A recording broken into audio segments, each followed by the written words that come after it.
ஜனாதிபதி தேர்தலில் சிலருக்கு விருப்பத் தெரிவு வாக்களிப்பு முறை தொடர்பாக குழப்பங்கள் காணப்படுகின்றன. ஜனாதிபதியாக தெரிவு செய்யப்படுபவர் தேர்தலின் போது அளிக்கப்பட்டு செல்லுபடியான வாக்குகளில் 50% அதிகமான வாக்குகளை பெற வேண்டும். அதாவது குறைந்தது 50% வாக்குடன் மேலதிகமாக ஒரு வாக்கை பெற்றுக் கொள்ள வேண்டும்.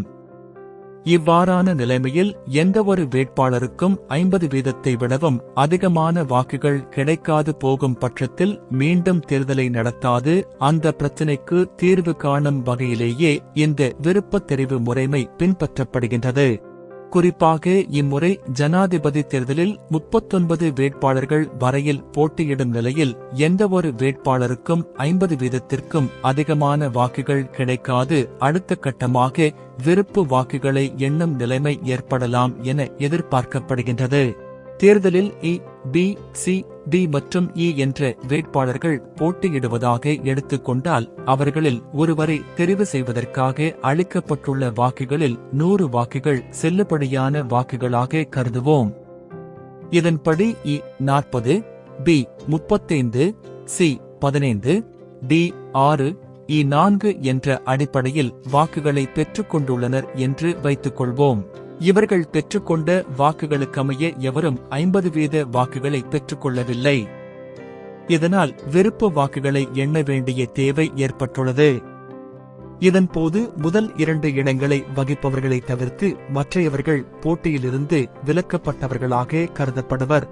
இதன்படி ஏ என்பவரும் பி என்பவரும் முதல் 2 இடங்களை வகிக்கின்றனர். சி, டி, இ ஆகியோர் போட்டியிலிருந்து விலக்கப்படுகின்றனர். ஆனபோதும் சி, டி, இ ஆகியோருக்குரிய 25 வாக்கு சீட்டுகளும் ஏ மற்றும் பி ஆகியோருக்கு கிடைத்துள்ள 2ஆம், 3ஆம் விருப்பு வாக்குகளை எண்ணுவதற்காக எடுத்துக் கொள்ளப்படும்.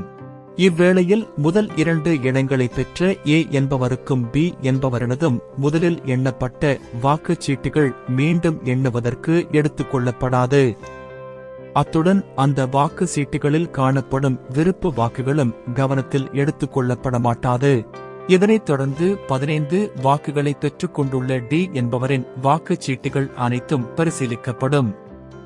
இதன்போது டியிற்காக மாத்திரம் புள்ளடியிடப்பட்ட மற்றும் அவருக்கு 1 என்று குறிப்பிட்டு வேறு யாருக்கும் விருப்ப வாக்குகள் குறிப்பிடப்படாத வாக்குச்சீட்டுகள் ஒதுக்கப்படும்.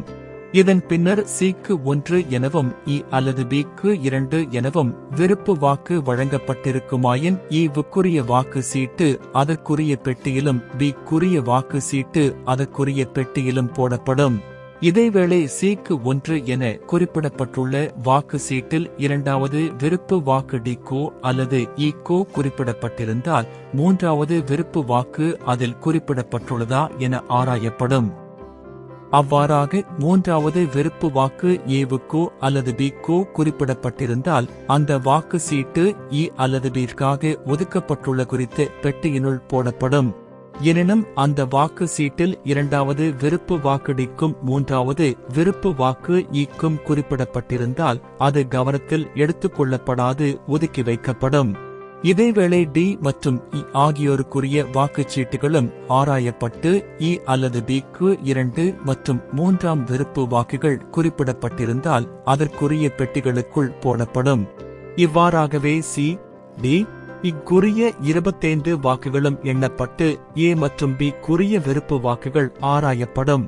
இவ்வாறாக 2ஆம் மற்றும் 3ஆம் விருப்பத் தெரிவு வாக்குகளை எண்ணும் போது ஏவுக்கு 3 மேலதிக வாக்குகளும் பிக்கு மேலதிகமாக 10 வாக்குகளும் கிடைத்துள்ளதாக கருதினால் ஏக்கு முதலில் கிடைத்த வாக்குகள் அடங்கலாக மொத்தமாக 43 வாக்குகள் கிடைத்துள்ளன.